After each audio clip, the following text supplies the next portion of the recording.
Welcome to Friday Night Readers. Fueled by coffee, we break down the books referenced on Gilmore Girls. Our little literary corner of the world helps you understand what the characters are talking so fast about and live in a world of books like Rory. Like short, read fast. Before we dive in, don't forget to subscribe to our Friday Night Readers newsletter community on Substack. You'll get instant access to a free printable list of 450 plus books on Gilmore Girls. Plus, even more Gilmore-inspired content, like our Rory Gilmore Reading Challenge, which we've been doing together since 2020. Paid members get exclusive extras, like our Gilmore Girls-inspired reading journal, and our unofficial guide to the books on Gilmore Girls. Come hang out where the real Gilmore magic happens. FridayNightReaders.substack.com. Hi. Hi, I'm with Alli Hoff Kosik. She is a debut author. This is actually your last day of your life as an unpublished author, which I know this is a lifelong goal for you. Today marks the last day, and tomorrow you will be a published debut author of Too Blessed to Stress, which is a coming-of-age book. So we're here to talk about that and other coming-of-age books that were on Gilmore Girls, which is what we do around here at Friday Night Readers. So welcome, Allie.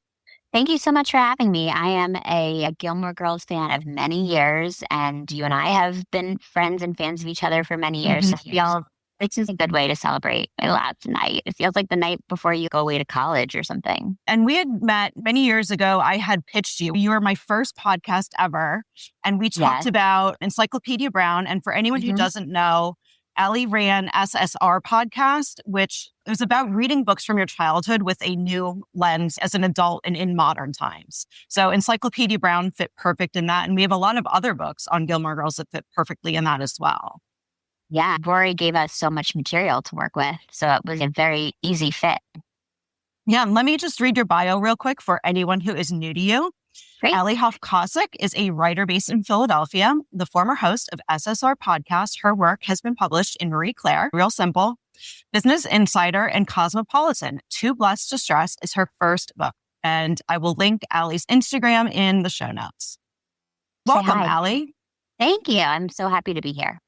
So before we talk about your book, I thought it would be good to talk about what is a coming of age book. And I think if anyone is a pro at this, it's got to be you. You've gone through hundreds of these childhood books. It's so interesting because I've gone through hundreds of them and also hundreds of them written through so many decades and eras. And so it's what's the common thread? What are we writing for young people in all of these different times? And also before, AA wasn't always a category. So middle grade wasn't always a category. So the fact that there are these common themes even before publishers are thinking about books that way, I think is really interesting. I think a coming of age book is really about some seminal moment in a young person's life and there being a clear demarcation before and after. And there can be a huge range. And I think that's what was so interesting about SSR is examining all of the different things that can exist as that turning point. Of course, in Judy Blume's books, a lot of it is about puberty or love.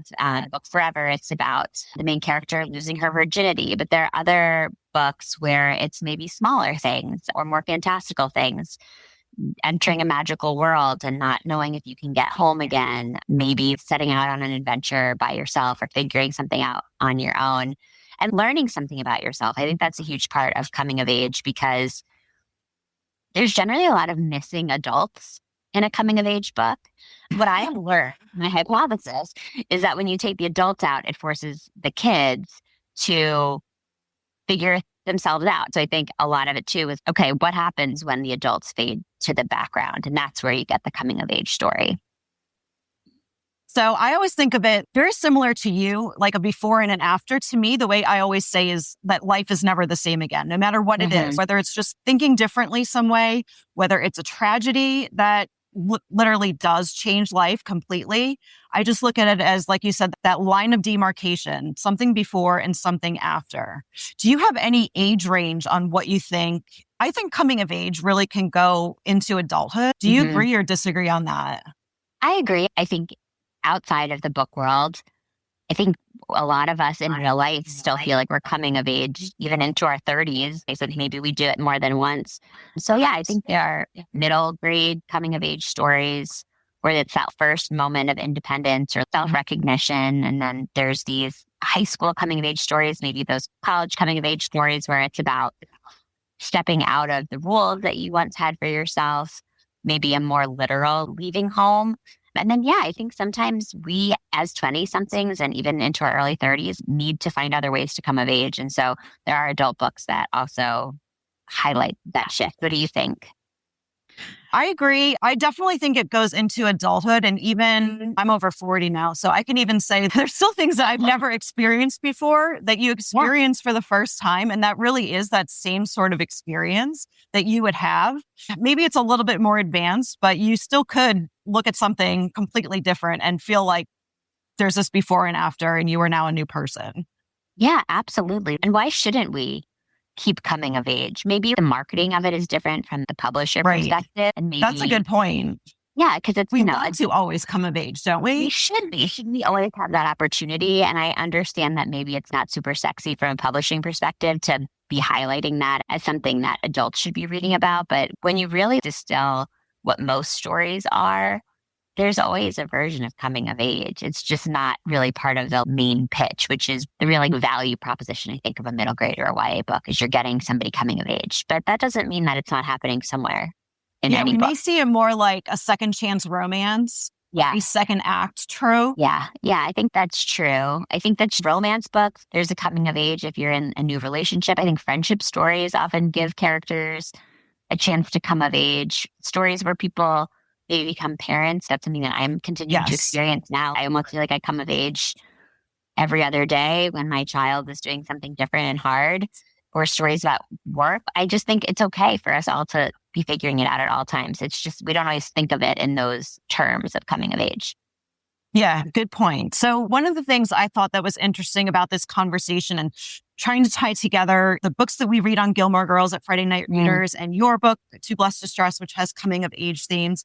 And I also thought it was interesting that not only does Gilmore Girls have all of these coming of age books on the show, but it also really is a coming of age show. So I know you're a super fan. So how do you see coming of age on Gilmore Girls? I think Rory and Lorelai are constantly figuring life out, both together and independently.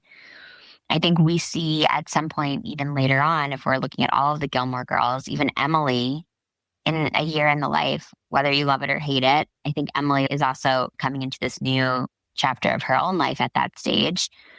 I think Rory especially is trying to sort out how much does she want to stay linked to this very small, loving but small and confined world that she's grown up in, versus how much does she want to take advantage of these other options that are offered to her. And yes, there are, of course, the boyfriends, and I think they represent different parts of what that could look like. And that is, it's easy for us to grab on to the Team Jess, the Team Dean, Team Logan of it all. But each of them is just giving her another choice of what her life could look like as she comes of age. And she finds a lot of that through books, which is cool. So much of Rory's journey is driven not only by books, but by other pop culture, which is one of the reasons that we love her. And I think why millennials in particular just can't help but attach themselves to her, because it's the same references that helped us come of age. I always think of Rory as, for her coming of age, life in the real world is so much harder than Stars Hollow. She was in this safe space for so long. And then all of a sudden she meets Mitchum Huntsberger and she goes off the rails. She does come back, but that's how I look at Rory's coming of age trajectory. I like how you compared it to sliding doors. And I think that is true, because even in A Year in the Life, we see Justice in there a little bit. I personally think A Year in the Life shows that Logan's the baby daddy, but we do see these threads of what it would look like with different people. Yeah, I think that it shows us that any version would probably be okay. Coming of age is maybe about realizing that most paths that you pick, in a version of most of those paths, it would be okay. Is one going to be the best choice for you? Absolutely. But throughout the course of the series, Rory does try on all of these different futures, which you think about when she dresses up that night for Dean and does the homemaking thing. That's one version of that story. She does the more rebellious thing for Jess when she skips her mom's graduation. I go on and on. I'm happy to go toe to toe with everybody on Gilmore Girls for you. But I also think I love what you said about Rory gets out into the real world and realizes how hard. It's something that I think about a lot, because I was such a stress case in high school. It was a disaster. I just thought that everything was so high stakes. I thought that every choice that I made was going to dictate my whole future. I could not possibly work hard enough. And I think that's why I connected with Rory so much. This is somebody who gets it. This is somebody who understands why I'm so stressed out all the time and understands why my friends and I care so much about all this stuff. And it is so interesting to get to the other side of it along with Rory, because of course she's also taken that journey. And you realize, okay, that stuff, it wasn't that high stakes. And all of this other stuff is actually way harder. Exactly. For sure. I was very much like Rory too. And I think that people like me and you and Rory, we think that we can academically work our way through life. Yes. And then you get to life and realize, oh no, we're actually not prepared for this. And this is really hard. And there are a lot of gray areas. Yeah. And you wish you could academically work yourself through life, because for so many years, it's yes, if you can do well in school, then you're going to move to the next stage and people will tell you're doing a good job. And the next step is probably also going to go well. And then something changes and it's not that simple. Exactly. And before we move on, I do want to know, I loved how you talked about Emily coming into her own, because I really see a year in the life as Emily's story. And we talked about how coming of age really can happen at any age. And I think she's the perfect example of that. And I also wanted to make note of Lane, because Lane's story is very religious undertones, or maybe overtoned, you would say. To me, her coming of age story is balancing religion with real life. That's also a theme in Too Blessed to Stress. So what do you think of Lane's religious and life journey and coming of age on the show?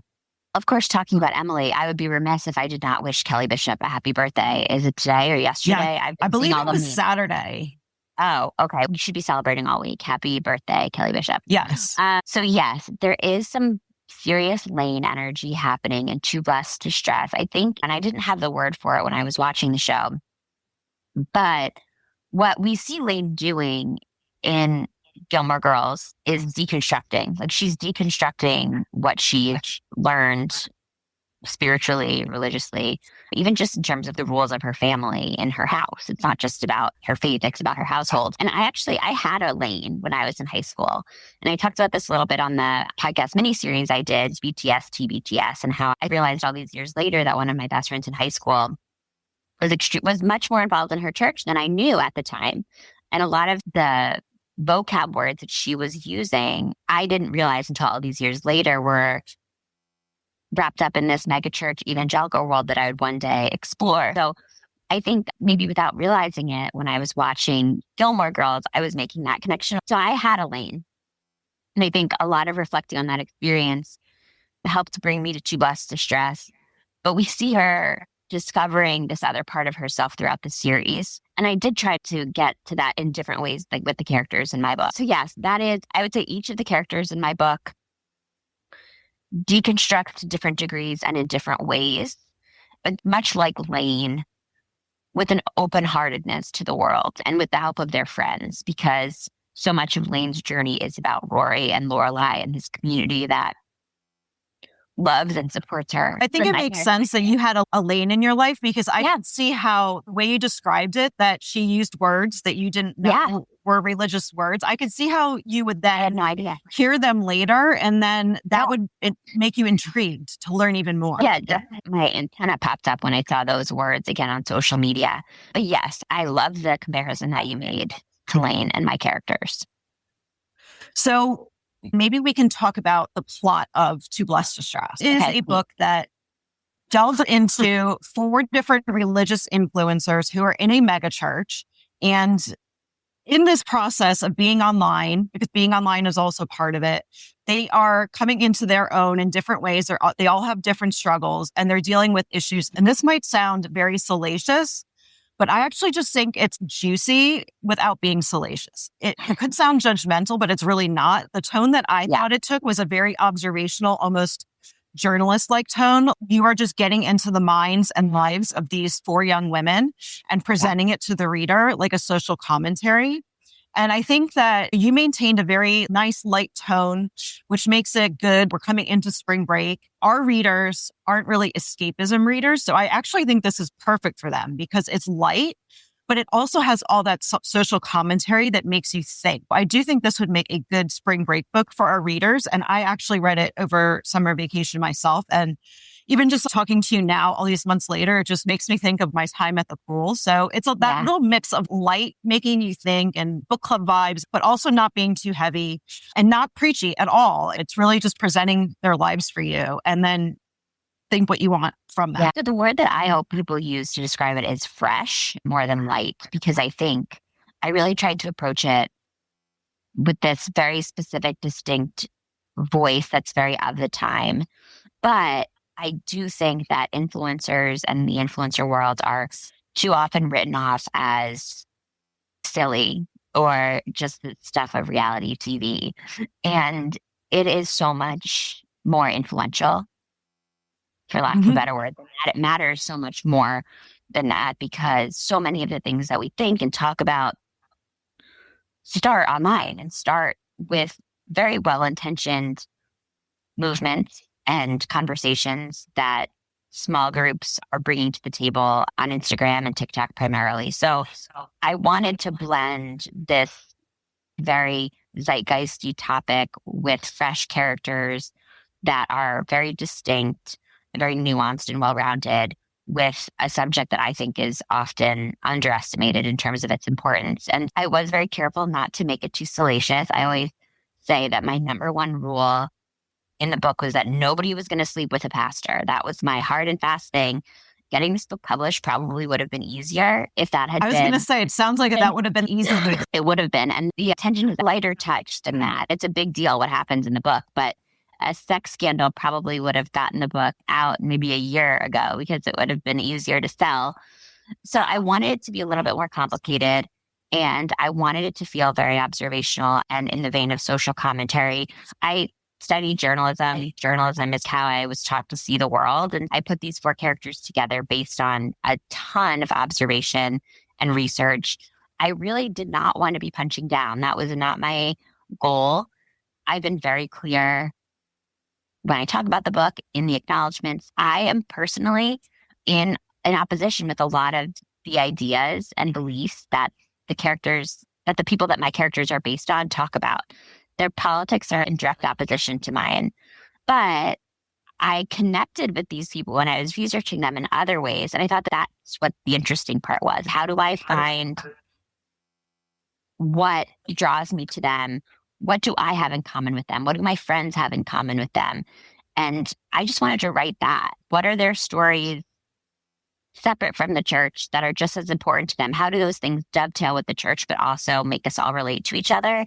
And I do think that has yielded a book that does, by all accounts so far, it doesn't seem to give a judgmental tone, no punching down, no preaching on either side. This is what's happening. This is how the characters decide to approach it. And what do we think about that? Bring it to your book club. It is, I think, a great book club book, because there's a lot of room to discuss how everybody handles themselves on the page.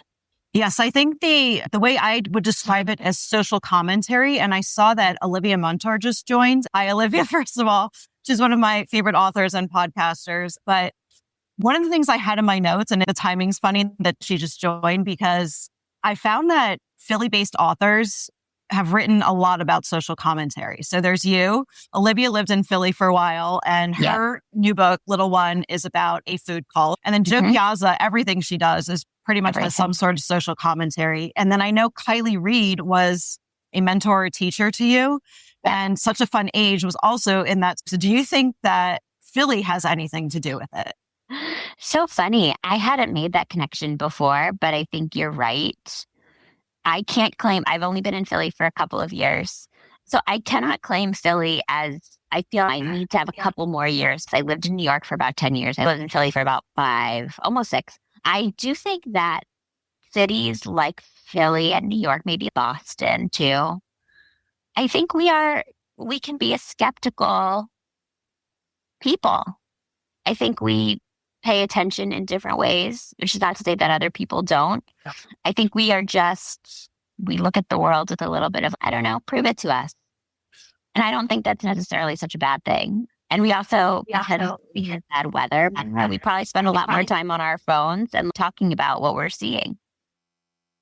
Yeah, I think it's funny. I was talking to a friend last week about she's switching jobs, and I said, "Oh, we liked your last job, didn't you?" This was a remote job, so people were from all around the world. And she said, "I didn't really like the vibe or the culture. People were into themselves." And I said, "I could totally see that, because Philly is a place where we just are who we are, and maybe that's part of it too." Maybe. Yeah. And one of the things that I learned the most from Kylie, because I was lucky enough to work very closely with her in grad school, and she is the master at writing about the awkwardness of human interactions and subtext around things like class and race and money. She loves to write about money. Nobody likes to write about what it actually means to make different amounts of money than Kylie Reid.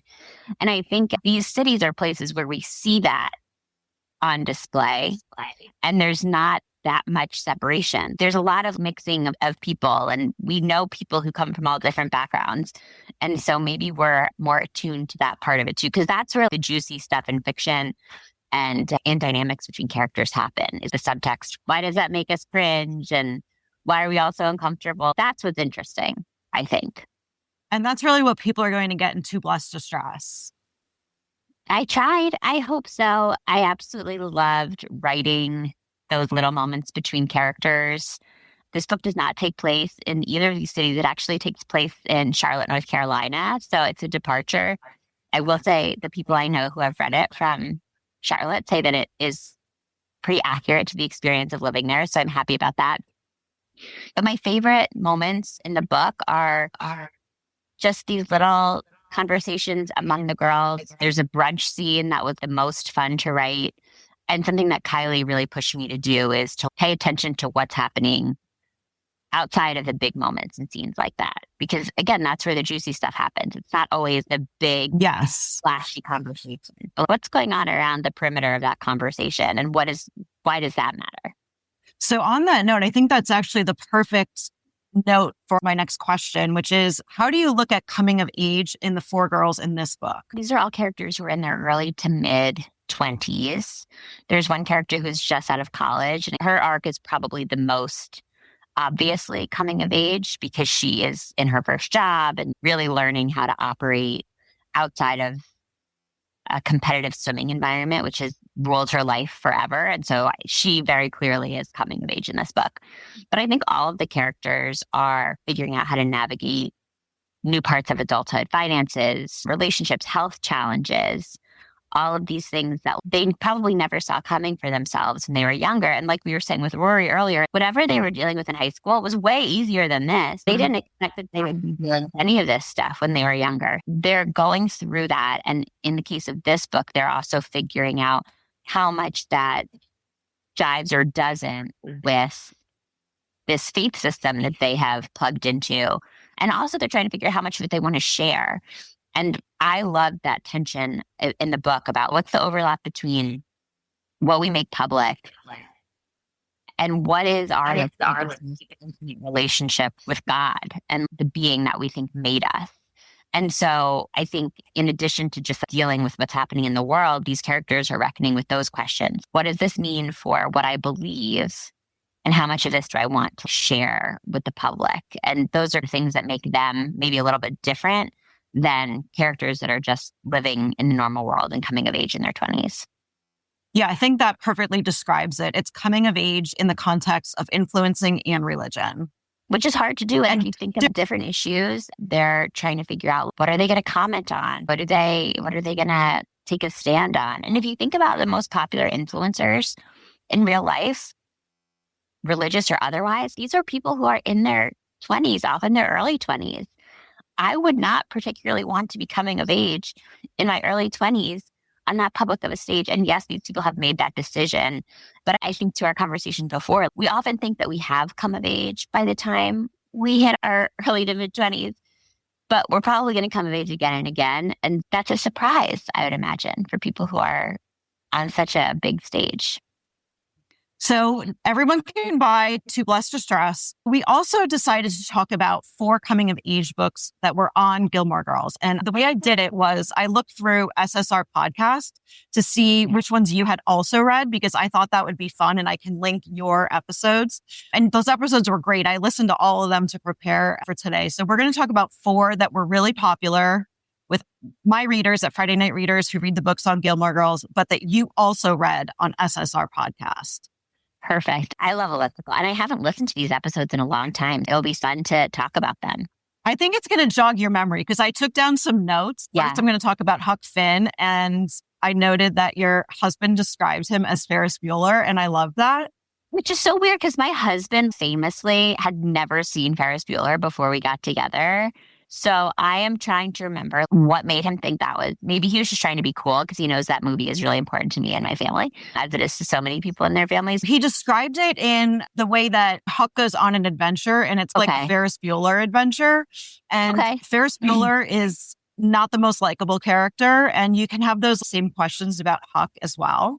Yeah, okay, I'll give him that. That was a good comparison. So I do want to give a plot description of Adventures of Huckleberry Finn, and this is by Mark Twain in 1884.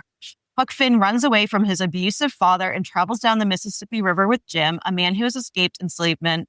Along the way, Huck and Jim encounter con men, feuding families, and the hypocrisy of pre-Civil War Southern society. And on Gilmore Girls, we see this in several episodes. It is actually the first book ever mentioned on the show.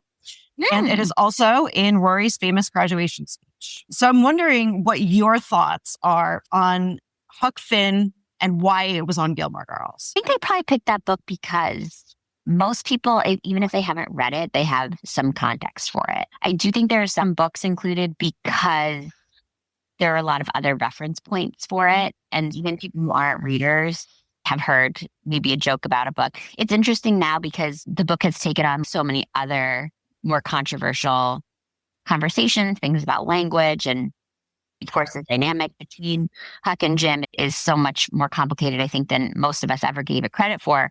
If ASP were writing it now, there'd be some more nuance. There was the movie that came out in the 90s. People get it. It's the first book mentioned in the series. It's, oh, okay, I recognize that. Maybe I read it in school or I saw Huck. So I was also thinking that Lee Sherman Palladino created the show when he was at the Mark Twain house. So I wondered if that was the reason she wanted Huck Finn to be the first book. Yeah, that's a beautiful homage. I like that point. That's a really good point. All right, so we'll go with that. Yeah. So what do you think about coming of age in Huck Finn? We talked about it a little bit in the context of Ferris Bueller. From what I remember, I think that so much of Huck's journey is not only about the physical adventure of taking this journey with Jim, but it's about meeting somebody who is very different than he is, but more than that, somebody who is very different than who he has been told that somebody like him might be, and starting to reorient himself to how he feels about that and what that might mean for his perspective going forward. And like we were talking about before, this is a world in which Huck's typical adult influences are no longer available to him. And one of the problematic things about Huck Finn, if I'm remembering correctly, is that Jim is really treated as a child in the way that he's written and in their relationship. So Jim is an adult. There are adults in this book, but the way it's written, I think it's like Huck's going to go off and figure out how to be an adult. He's with an adult. But I do think at the core, probably the way that Mark Twain wrote it, it's okay, here's a little boy who has to go figure out how he wants to see people who are different than he is when others aren't telling him what to think.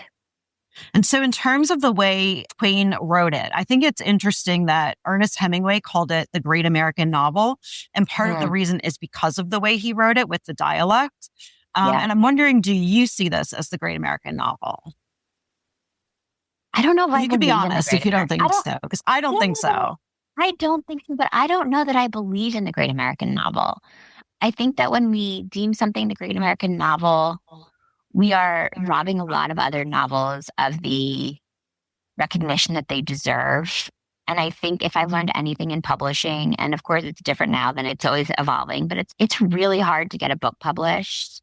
And it's really hard even once you get a book published to get people to care about it. And so I guess I don't necessarily buy the fact that a novel isn't a book that was published and like nobody ever found out about it, or a book that, is waiting in somebody's drawer somewhere because they weren't able to publish it. So I don't know that I believe in it, but if we are going to buy into the idea that there is a great American novel, this isn't it for me. And that's fair. I like the way you described it because I just always thought of The Great Gatsby as the great American novel, but I like your description because you know how sometimes there will be this cute little story where a book takes off on TikTok that like, my dad wrote this book and no one read it. And then all of a sudden, the great American novel could be anywhere right now. I guess if you want to call my book the great American novel, fine. But I just think we should always be making space for what somebody else is going to consider the next great American novel. Our culture is always shifting so much that I think we need a different book at different times. And so I think the book that we need as the great American novel is going to shift over time. Yeah, that's a good point too, that we want to continue to consider things as time progresses. You read Huck Finn with your husband a few years ago for your podcast. That was one of my absolute first classic novels that I read. So I think I read it in 9th grade as required reading. I think that's when I read it for the first time. So I thought it was interesting that I always looked at Huck Finn at more in that time as the adventure of it. And I think that it was really more when James came out, which is Percival Everett's Pulitzer Prize winning novel, which came out, I think, 2024. That is Jim's version of the story. Yes. I think that's when I really put those coming of age themes into context of what I read when I was a child. What a twist in that book. Oh, that's a good twist. Excellent on audio. So I think we can move on. We have Catcher in the Rye by J.D. Salinger is next. And after being expelled from prep school, Holden Caulfield wanders around New York City feeling disconnected from the phoniness of the adult world. As he struggles with grief and loneliness, he reveals his fear of growing up and losing innocence. And on Gilmore Girls, this is a great reference. Rory calls Jess Holden Caulfield. Could any reference ever be better? And it is also on Rory's and Paris's banned books poster. So my first question to you is, do you think of Jess as Holden Caulfield? I do, but as you read the description of him, I'm reminded that I think all three of the main guys are Holden Caulfield in different ways. Logan has the prep school thing. And his disagreement with his family. Yeah, exactly. And he's the black sheep in a wealthy family. Jess is obviously, he is just like a Holden vibe. Rebel, disillusioned, angsty. Yeah, but Dean has that too, especially toward the end, the Lindsay era, of course, which it's hard to reconcile with early seasons Dean. I think Dean has a little bit of a Holden thing going on too. He's a hot, mysterious guy. I never would have thought of it until you said it, but one of the things that rings most true to me about Dean is how sassy he is with adults like Laura. Yeah. And that's very Holden. Yeah, I think that maybe Rory's type is just Holden. Maybe that. I think we came to a really big realization right now. You all heard it here first. So yeah, I do think Jess is Holden, but I think they all are. I think that's just what Rory is drawn to. Or maybe it's what Amy Sherman Palladino is drawn to as a writer. And I loved when I listened back to your SSR podcast episode, you compared Holden to Gossip Girl. And I'm actually watching Gossip Girl for the first time right now. I absolutely love that reference. Yeah, it does feel very Gossip Girl. I probably read it maybe last year toward the end of 2024. It was the first time I'd read it. I think that often in Gilmore Girls is a great example where I knew that it was a book that was referenced quite a bit, but I just took it for granted. And my guest and I both were like, oh, this guy, he is so annoying, which I actually think is it speaks to what we were just talking about, how the great American novel changes, because for a lot of people and for many years, this was the great American novel. This is the great American novel. But for a lot of us, especially in 2025, 2026, this guy is not what we need. He is not the energy that we are looking for. He's just this disillusioned rich dude. Do we think he actually comes of age, and how? I think he thinks he does. Yes, I think that's it. But I don't think he does. And do we know if this is the most required read? I think it is. I think so too. Which is deeply upsetting to me. Yeah, you're not a fan. No, if anything, I'd probably softened toward it because I have some distance, but we were mad about this book. I'm pretty soft about it because we talked about the Great American Novel and how that looks in different years, but it also looks different in different ages. And I think that's why I'm soft to Catcher in the Rye, because so many teenagers can identify with Holden Caulfield. Yes, I do think that's true. And I think that's where he's a Jeff. I can think about it better in 2006 when I was a teenager. He is the emo kid who is constantly listening to his iPod and listening to Jack's Mannequin or whatever, feeling his feelings. There's a version of that, no matter the time or place. And that way, I think Holden is timeless. But I just think that his concerns and his views on the world and the way he talks about women, no, hard pass for me. You have a good memory. Yeah, that sticks out for sure. So why don't we move on to Deenie? We cannot talk about coming of age without talking about Judy Blume. And her book that is on Gilmore Girls is Deenie. This was written in 1973. Deenie dreams of becoming a model, but her life changes when she is diagnosed with scoliosis and must wear a back brace. She faces insecurity and identity issues and explores self-love to accept herself. And the way we see this on Gilmore Girls is 2 times. One is that Lorelai says that she read this while she was pregnant with Rory. I think she said she read it either on the way to the hospital to give birth or in the hospital giving birth. And April also read it. And I think April was wearing a brace. And I think that is the context in which she read it. So I just think it's interesting thinking about Gilmore Girls and Judy Blume and how belonging she is on that list. Do you have any thoughts on why this book was selected above all of Judy Blume's catalog, including Are You There, God, It's Me, Margaret, which we know they would have read? Yeah, that's an interesting fun fact. I wonder if it was just Amy Sherman Palladino trying to be offbeat. That's what I thought. When I thought about it, Deenie is a fun word. It is a fun word. I also think that Deenie is like the scoliosis book, but it's also the Judy Blume masturbation book. Yeah. And I wonder if including a mention of it in the show was Amy Sherman Palladino's nod. This was an important thing that Judy Blume put on the page for young readers. And that's a huge reason why the book has been banned. It's one of Judy Blume's most banned books, I think. And for that reason, a lot of people haven't read it or even heard of it. So I wonder if it was ASP's nod to this should be a thing that we can talk about to teenagers. That could be it. I hadn't heard of it until Gilmore Girls either. Yeah, it's a good one. And it is, here's a fun fact about it. So I actually recorded an episode about Deenie it was one of the very first episodes I recorded of the podcast in 2018. And my guest would not lean into the conversation about masturbation and about the book being about that. And it was one of 2 episodes that I never pushed live because that is the meat of the book. That's why it is so controversial. Yes, scoliosis is this ever-present fear that I think we are taught to be on guard for in schools, especially if you grew up when there were those checks all the time. But this is what Judy wanted us to talk about. Maybe that was what Amy Sherman Palladino was going for. Yeah, and Jenna Bush Hager always says when she talks about her children reading books that she would rather them read from Judy Blume than go on Google or go on YouTube. So we appreciate Judy Blume for that. I appreciate her for so many things. I'm so excited for her biography to come. Me too. It's on my list. I heard Molly Ringwald narrates the audio, so I'm probably going to get that version. Ooh. Okay, it's on my list when I'm on tour. I'm going to allow myself to shop at the indies where I'm on tour, and I think that might be one of the books I buy. Nice. I actually just went to Judy Blume's bookstore in Key West. She was not there, but I'm glad she wasn't there. I have this thing. I went to Parnassus Books. I don't need to meet my heroes. Anne Patch is a hero. Judy Blume is a hero. I am totally cool with just going and visiting and buying a signed copy and just enjoying that experience. I would be so nervous meeting either of them. They were both giants to me. Yeah, they're amazing. I remember when I went to Parnassus, Anne Patchett wasn't there, but I was very excited to meet the store dogs because I had the fangirl moment about one of the store dogs.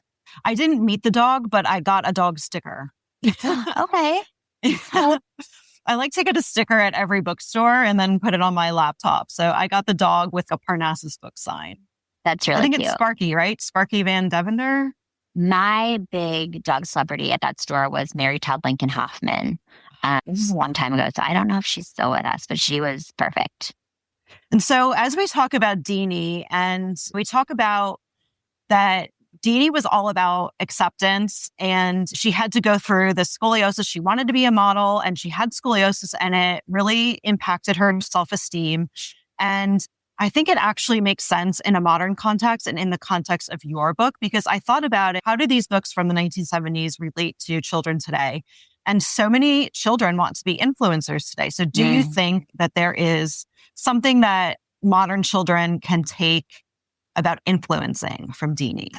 Yeah, because I think influencers are the modern models. And when Deenie was written, it was in this time when the ultimate goal was to be discovered as a model. There was this whole culture, and I remember reading about it somewhere, maybe while I was researching for the episode, but there's this whole cottage industry around being discovered. And we don't have that anymore, but we definitely have influencing. And I think any kid who is posting videos of themselves doing skincare or posting hauls or whatever it is, maybe they're hoping that they'll be discovered. And the corollary to that now is just getting shared a lot, or maybe you tag the right person and they share the video. So it's, in some ways, it's easier to achieve that level of fame. And I would imagine there's so many more ways that your insecurities could get in your way if you're choosing to live your life online as a kid. I think it shows you're thinking about finding acceptance of yourself and finding that courage to do the things that you really want to do as a teen. Yeah. And I think also Deanie's whole life has been about being told how pretty she is, because she's beautiful. But what happens when this thing that's entirely out of your control, her scoliosis specifically, what happens when that makes you question a truth that you've always assumed about yourself? And that is universal. Yeah. Yeah, that's a really unique coming of age theme that I didn't even think about in terms of this book, but it's right on point. Yeah.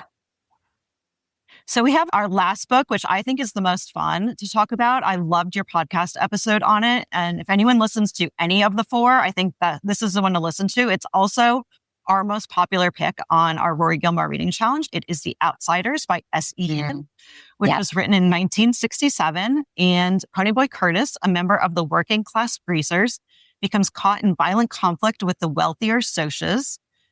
After a tragic incident forces him into hiding, he begins to see beyond social divisions and gains a deeper understanding of loyalty, loss, and growing up. And I think most people who are Gilmore Girls fans will recall some of the references. We have the Puffs, which Lorelai calls them the Socs. And then another great moment is between Rory and Dean going, I believe it was on the way to the dance, where they bridge the gap. They talk about the movie versus the book. And I think that totally makes sense, where Rory says, call me Pony Boy. And then Dean calls her Pony Boy. And I think Dean is always trying to impress Rory and like things that she likes. And maybe he wouldn't read the book, but he did watch the movie. So I thought that was cute. I had never read The Outsiders. I think most of my familiarity with it was actually from watching Gilmore Girls so many times over the years and hearing Pony Boy so many times. Yeah, that was my primary connection before. And I remember going into reading that book and being like, this book isn't going to be for me. It's about a bunch of teenage guys at a completely different time and place. I ended up really loving it and then learning so much about the author, who was a teenage girl, which, like, twist. Who knew that S.E. Hinton was a teenage girl? And of course, Hinton. Because who better to write about coming of age than someone who is coming of age? Yeah. And I think that's why the book resonates. And I really love the fact that she put herself in this very traditionally male space and mindset and wrote a book that went on to influence so many teenagers over the years. I believe she was only 16 at the time she wrote it. And I love how she wove the themes in. They talk about Stay Gold and Pony Boy. And that comes from Nothing Gold Can Stay, which is a Robert Frost poem. And it's all about how when leaves bloom, their first color is gold, but it's the hardest to hold that they very quickly turn other shades. Mm-hmm. And I thought that was really interesting in the context of coming of age, because it really is that change from childhood to adulthood. So I thought that was just so smart for a 16-year-old to include that in the book. Yeah, she was clearly brilliant and so well read. And the kids in this book see so much heavy stuff. So I think if you want to talk about coming of age in this literal sense of how do you handle hard things when they're thrown your way, The Outsiders nails it. Yeah, to me, this is more traditional, how I traditionally think of coming of age, because they're dealing with tragedy. And I think a lot of coming of age, there really is something that is that big momentous thing that happens where clearly nothing can ever be the same again. Of course, it can be more subtle as well. But traditionally, I think the way we see it most is through those really big moments. And they certainly had those. Yeah, the community is really changed in this book. The things that happen they impact everyone. And we certainly also have kids figuring this all out on their own. If anywhere, it is in The Outsiders that we see kids acting as adults. Yeah, meet grown-ups. Were there any adults? I don't think so, but I do think 15 or 16 or even 13 or 14 in whatever year this book came out is so different than in 2026, which was also something that was interesting about SSR overall, was seeing how the same age might be depicted in such different ways by authors at different points in history. And what I liked about this book that I can compare to Too Blessed to Stress is that I thought she did such a good job of giving teens a lesson without making it sound preachy. And that's really what you did too. Thank you. Yeah, I hope so. And I also think there's a real intimacy in the friendships in The Outsiders, a softness, especially among young boys, which we see all too rarely. And I tried to get to the heart of that in my book too. Some real softness in relationships.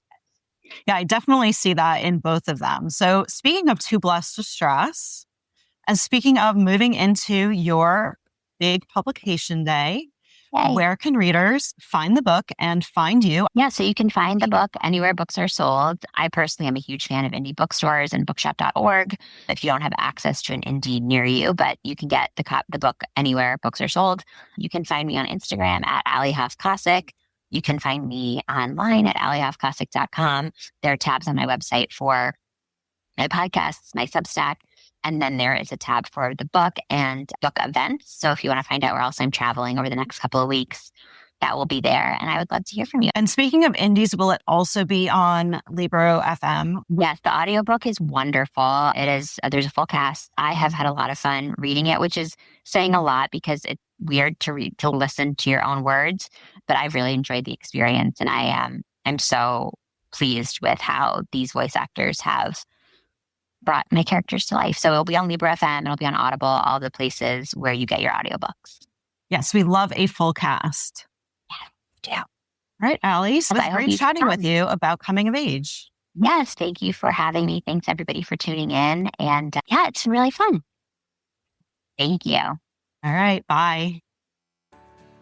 Thanks so much for listening to Friday Night Readers. I love having you here in our little corner of the Gilmore Girls world. If you'd like even more feel-good fun, then upgrade to a free or paid email subscription membership at FridayNightReaders.substack.com. Paid members get exclusive extras like our Gilmore Girls inspired reading journal and our unofficial guide to the books on Gilmore Girls, broken down by episode. You'll also unlock members-only posts like weekly gazettes and monthly bookmarks, as well as full community access to our chats. It's the coziest virtual place like Stars Hollow, and your support helps keep this podcast going strong. Lastly, if you enjoyed today's episode, please take a minute to rate and review the show. It helps other Gilmore fans find us, which helps me provide you with more content like this. Until next time, life's short, read fast,